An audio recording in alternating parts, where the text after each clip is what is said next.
What was that defining moment for you that you knew that storm chasing, whether this is what I want to do for my career? Well, I've been obsessed with weather since I was, as long as I can remember, probably since I was like 5 years old. And, for a little while there when I was like 13 or 14, I wanted to be an insect collector for a while. I collected insects for like 10 years and I was in Science Olympiad and all that. But, storm chasing is all I've ever really wanted to do. So once I got my driver's license, I realized that I didn't have to wait for the storms to come to me, but I could go after them. And so when other people were sneaking out of their houses and they were 16 to go to parties or whatever, I was sneaking out to chase lake effect snow squalls in Michigan where I grew up. So. And then what are your exact feelings when you're that close or inside the tornado? What's going through your mind? You're focusing so hard to position yourself in the path of the tornado that you never really think too much until you're deployed and on the ground. And at that point, you always think, wow, this thing's really powerful. When that first wind gust hits the vehicle, it feels like a solid object. The whole thing's shaking back and forth, and your ears are popping from the pressure fall. And the guy in our back seat had a stream of blood coming out of his ear from a ruptured eardrum, and so naturally the time slows down dramatically. So what seemed like 5 seconds seems like a couple minutes. But then once the tornado moves by and your vehicle's worked and you've collected data and all that, then there's nothing more exhilarating. But at the same time, I'm getting more and more afraid of intercepting with age, which is probably a good thing. So.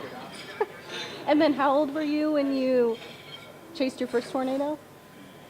I chased tornado warnings when I was 16 or 17, but didn't know what I was doing, which isn't smart for those of you that want to get into storm chasing. But the first one I saw was October 4 of '98 in Oklahoma, in northern Oklahoma, as a freshman at OU, and so it's about 15 or 16 years ago. So. And you're not actually from Oklahoma? Where are you from? I'm from Michigan originally, Grand Rapids, and then moved on to Oklahoma to study meteorology at OU in '98, and still in grad school 15 years later. So, but I should graduate finally this semester. So. And then how did you get into the storm chasing scene then, and then with the Discovery Channel? How did that all come about? Well, I just started storm chasing as soon as I got my license, and I learned probably the wrong way and how to storm chase. I just got in my car and let it rip, and nearly got myself killed a few times. And but finally learned, the visual part of storm chasing and the basics of storm structure, and just have been obsessed with it ever since. And then your motto, never stop chasing. How do you apply that to your life in general?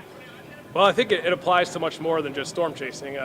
If you're passionate about something and you're interested in something, you just have to give it everything you have. I mean, you only live once, so you might as well, give it 120% effort. Anything you'd like to let viewers across Central Illinois know? Anything we might have missed? Just make sure you have your weather radio and the batteries charged, and make sure you heed the local warnings. And there's no reason that this severe weather has to hurt anybody if we all have proactive safety plans in place. Okay. Perfect. Thank you very much. Thank you.